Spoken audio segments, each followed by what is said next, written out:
Inside this box is such an interesting keyboard that I just had to request one from our friends from Fantech.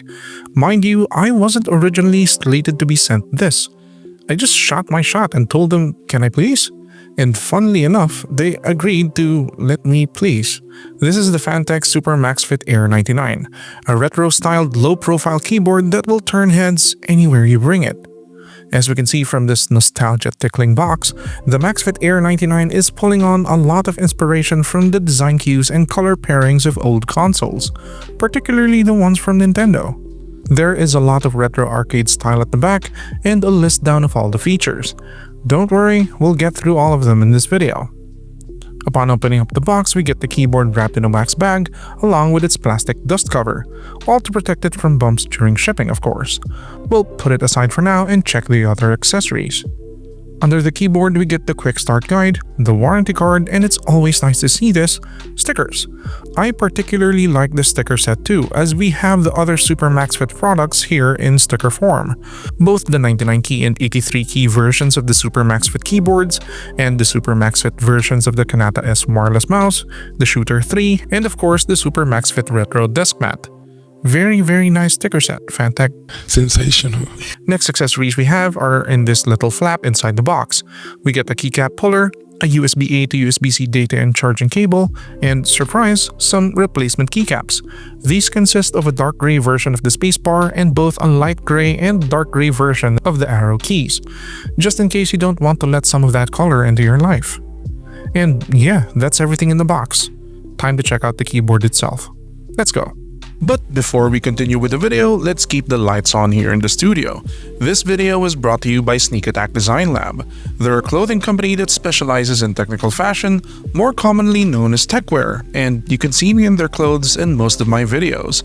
I've been supporting their brand ever since I met them back in 2019, and now they're returning the favor. Head on over to the link in the description to get 10% off of your order from their site. Check their clothes out, you're bound to see something badass over there that'll look great on you. Thank you very much to Sneak Attack for this exclusive promo for my viewers. Now, back to the video. So this is the Fantech Super Maxfit Air99. As we can see, it's got those retro gray tones of consoles from days past. This area reminds me of the PlayStation 1, while this area reminds me of the buttons on the Nintendo 64. Two consoles that got me into gaming when I was young. Yes, like I mentioned in the intro of this video, this is a low-profile mechanical keyboard, featuring non-replaceable low-profile switches. We'll get into it later, but I did get the 99 key version because if I got the 83 key version, it'll be too close to my Newfie Air 75. And while I do like collecting keyboards, I don't want redundant keyboards in my collection. The top plate is sandblasted aluminum, which feels fairly premium. The keys are non-shine through double-shot PBT, and turning it on reveals that it does have ARGB lighting. Right here in between the main key cluster and the numpad cluster are some indicator LEDs. This particularly long one at the bottom is the battery charge indicator. Moving up to the top, we get the toggles for Windows and Mac compatibility modes, and the tri-mode toggle here at the left side, and the on and off slider and the USB-C charging and data port at the far right side. At the bottom, we get a fairly flat case, save for 2-stage flip-up feet, some rubber feet, and the Super Maxfit branding here at the middle. Alright. Moving back to the top, pulling off the spacebar reveals the low-profile tactile brown switches, non-replaceable, and the cherry-style stabilizers for the long keys. I'm not sure why, but there's no visible dampening material here in the plate cutouts underneath the spacebar. As is recurring in my previous keyboard videos, I will be skipping out on opening up this keyboard, due to low interest in that segment. But if you do want to take your Super Maxfit Air99 apart, you can easily see the screws underneath the keycaps here. Let me know in the comments if you want a follow-up video of me tearing this keyboard apart to see the insides. Alright, let's get it plugged in and check out the software. If you're into the product I'm featuring in this video, I've tagged it in the YouTube shopping section down below so you can check it out directly. Or if you're looking for discount codes, head to the Linktree shop in the description. Filipino viewers will find a group of links to Shopee, and global viewers will find a group of links to Amazon. Just a heads up, these are affiliate links, so any earnings go straight into supporting the channel and helping me make more content like this. Thanks for being here. Upon plugging in the keyboard and firing up the app, we can see that it's a much more colorful take on Fantech's usual software.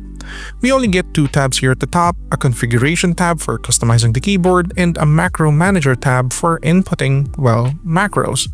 We'll be focusing on the configuration tab for now.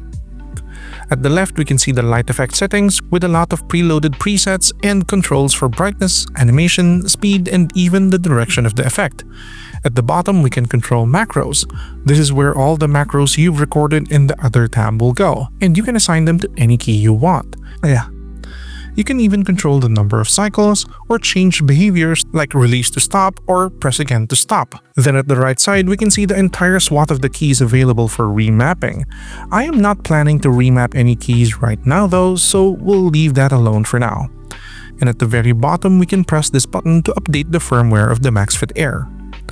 Alright, that's everything about the keyboard. It's time to head into the important part. Does it talk? For this testing section, I'm going to be pitting it against another low-profile mechanical keyboard in my lineup, the Newfie Air99. And since I do these tests in threes, but I only have these 2 low-profile keyboards for now, I'm going to throw in the Keymu K87 SE 1980 as our third, as it also has tactile brown switches, just so we can compare how the low-profile switches sounds against the standard cherry-style switches. Let's go.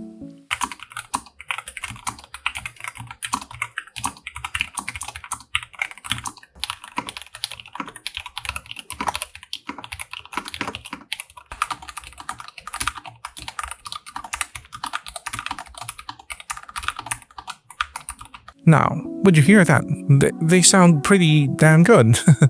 They are way quieter than the standard switch, but up against the Gateron low-profile browns on the Newfie Air75, they're slightly thockier with a slightly higher pitched bottom out. As for typing experience, I'm happy to report that it's still pretty good. Of course, there is some predictable adjustment time to typing on this if you're not used to low-profile keyboards. They're easy to bottom out, especially if you do have linear switches on them. But if you've got tactiles on them like I do, they do have that strong bump upon actuation that I feel like is slowly disappearing from modern tactile switches.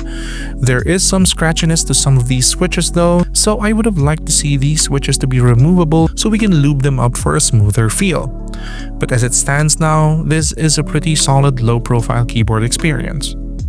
So what do we think about the Fantech Super Maxfit Air99? Coming in at $76 or 3,400 Philippine pesos, I think this is a pretty great low-profile keyboard offering for people who generally want a quieter but still rewarding typing experience.